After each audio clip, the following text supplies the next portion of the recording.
if you were to guess how long this will be until we can get back to 2019 again. Oh man.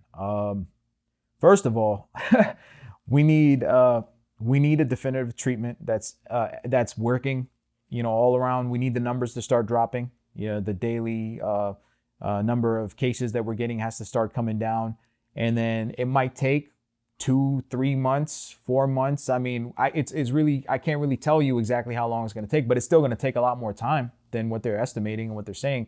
But by the time it's all over, then people are going to go through this, just trauma that they developed from this whole experience. Like you said, there's going to be so many people that now have to pay so much money back because of, say, rent that was paid for them, or, certain situations. They get back to work.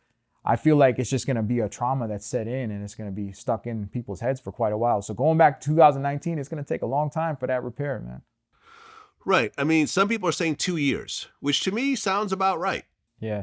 I mean, it's going to take that time, but at the same time, our defenses are going to be up to the point where this was such a big catastrophe that happened on a worldwide level that I feel like we'll always have our defenses up in regards to another virus coming. Now, if it's not coronavirus, what if it's another type of virus similar to coronavirus? Once you've seen something happen one time, it's like your mind always will go into that place of panic when certain situations start to happen. It's like once you've gone there, it's like it'll always lurk in the back of your head. Just like they say, as somebody who's an alcoholic, he knows what it's like to taste alcohol. It's like you've tasted this depression. Now you know it could come back at any point in the future. So you have to be ready for it. Well, there's talk that there's actually a different strain of the virus that's a lot more powerful, or could be spread a lot more quickly. And, they're saying that it's different than the original Wuhan virus that a lot of people were doing their testing on. Right. Did you hear that as well? So the strains I know about are that. So the initial one that they had discovered was the S strain, and then they got an L strain. So, whether that's a real thing or not, I can't really tell. I can't really make that out. There's really no way to differentiate them when we do our testing. So I can't say that, this guy got hit with the L strain and that guy got hit with the S strain. It's like really no way for me to tell. I do know that people are reacting differently to this. Obviously every kind of person has a different response. Some people, they don't have those respiratory symptoms, which could have been me, because I didn't, I could have had corona and it just didn't get to my shortness of breath. I didn't get the shortness of breath cough. But there's people that test positive for COVID that presented just like I did that time when I got sick. So they don't get the severity of the infection. And then there's somebody else that does. So everyone's reacting differently to it. Well, there's been talk of a vaccine, right? Yeah. And most recently, they're saying that the vaccine might be available as early as September. Before I was hearing a year and a half. Yeah. That doesn't sound at right. least a year and so forth. It but takes now a they're saying while, man, because they got to go through a long process for that. I don't think September sounds right. Oxford scientists, this was on CBS Evening News, a legitimate news source. Oxford scientists say a vaccine may be widely available by September. Yeah, I mean, I find that hard to believe.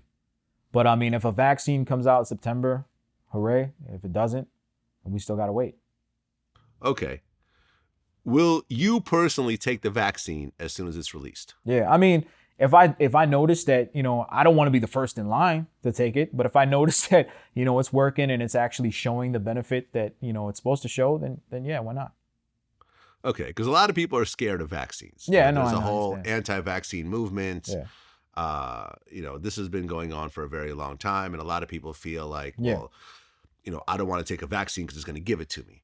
For example, like I'm on a flu shot right now. Yeah, me too. I talked to my doctor. Yeah, he told me to take the flu shot. I trust him. I didn't get sick from the flu shot or whatever else I've taken in previous years as well. But a lot of people are scared of vaccines, and they're also scared of a new vaccine, especially because one that, if it does come out in September, this will be the fastest vaccine ever released to the public. Yeah. Like I said, I doubt that. But I mean, if a vaccine comes, it's got to get properly tested. So yeah, for a vaccine to come out that fast, there's going to be a little hesitation for me to want to get that vaccine unless I see it's actually working. Right. And we've used vaccine to eliminate certain pandemics already. Like, for example, smallpox. Yeah. Right. Smallpox was a thing that was devastating the world for a very long time. But now we have a vaccine that completely blocks it. Yeah. I mean, right? if it's a vaccine that works, you can pretty almost eradicate the whole spread of this virus by giving people by vaccine, because now you're basically you're giving everybody the shield that they need to prevent this virus from getting you. So once you got the shield, it's like you can't get hit.